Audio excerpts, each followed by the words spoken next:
War 7. We're going up against LOXC, League of Extraordinary something, summoners, contest players, not entirely sure. So I'm starting out with a Chavez on path 7. She has Vivified and Brute Force. My plan for this fight is to just maintain my Wither, hit her block when I get the opportunity to build up my Ruptures. And if I can bait special ones from her, that's great, that's what I want. Then I could reverse the passive power gain she'll get.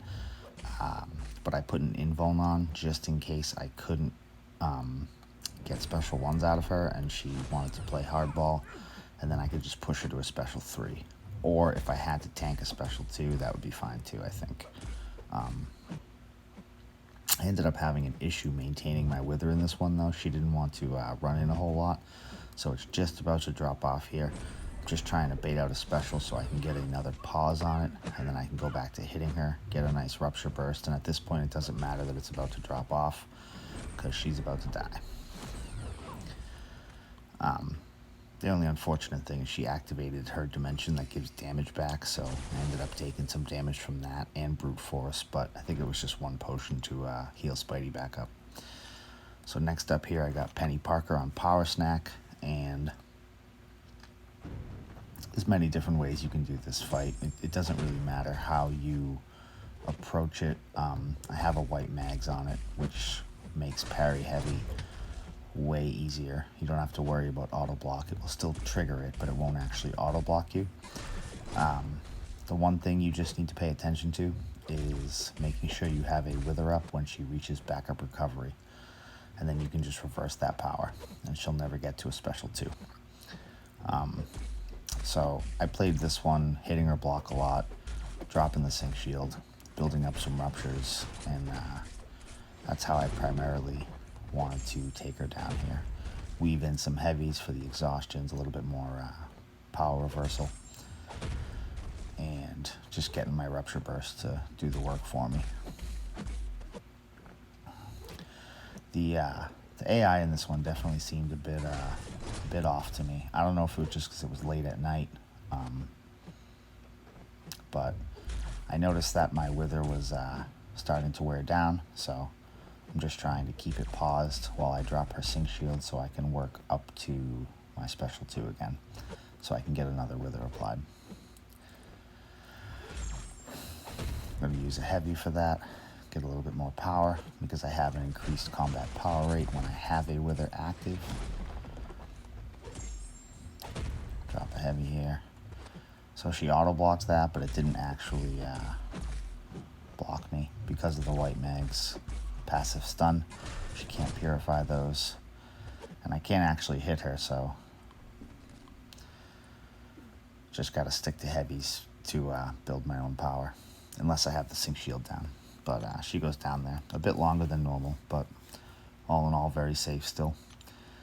So this fight here, I'm using Warlock for, and normally if they place a Havoc or a Domino here, they place without willpower, and I fought this dude Chavez in section 1, so I went back and I watched the video and I saw that he doesn't have willpower on, but he does have salve on, and that's a classic trick as well, to try and make you think that they have willpower on. If someone's not watching the video real close, they just see green numbers and they say, yeah, willpower, but then they don't end up having it. So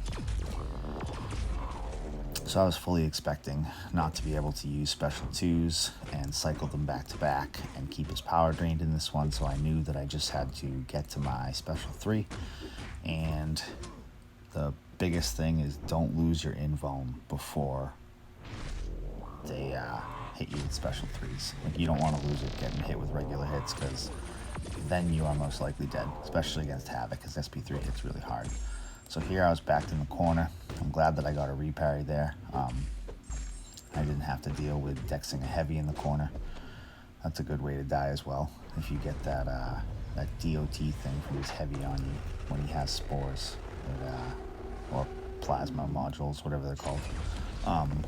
That can kill you too. So drop my SP3, reset the map, and now it doesn't matter if he throws another special special 3 here, I can tank it, and his health is so low that I figure I'm probably going to go for my special 2. I'm just blocking the special 1s just to be extra safe. I always like to keep things nice and safe in war. And down he goes there with the special 2. Now next up I have Mojo on 47. I don't think I've taken a Mojo here since it was kinetic and that weird node that made them indestructible when you hit your second bar of power. So I wasn't sure how this one was going to go. I knew I had to get a buff on him though. So I'm just going to play the normal dashback parry game that Mojo likes to play into with the AI. And I see that he has a Fury buff now, so now I can reverse his power.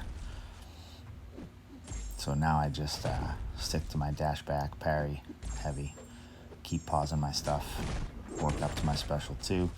As soon as I dropped that, I was like, all right, this is going to be a pretty quick fight. He's going down nice and good here. Don't really got to worry about prompts. I can't get the degen unless he hits me with a special 2 or a special 3. And I'm controlling his power pretty good, especially when I trigger a prompt and he gets that passive power gain. I just instantly reverse it and down he goes, nice and easy.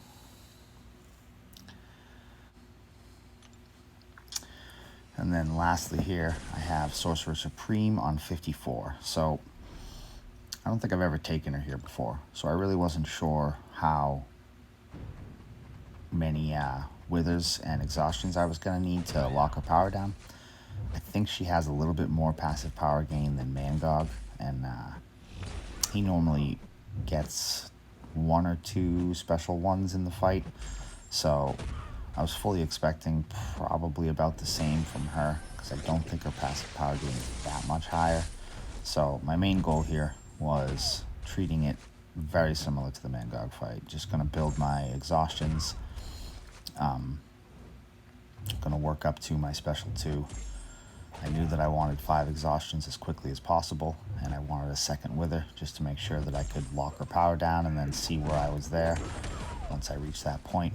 And now that I'm there, I see that her power is reversing, so I know that I can just hit her block and just keep pausing my debuffs, and she should go down nice and easy. It's just a matter of getting her to back up, and then we're just getting a bunch of rupture bursts from bringing her down to 0 power. And down she goes. So we ended up winning this one,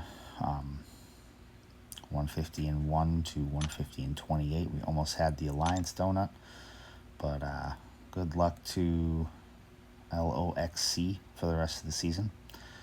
And this was a good win for us. Hopefully we can continue winning and maybe make it into top 10 for the season.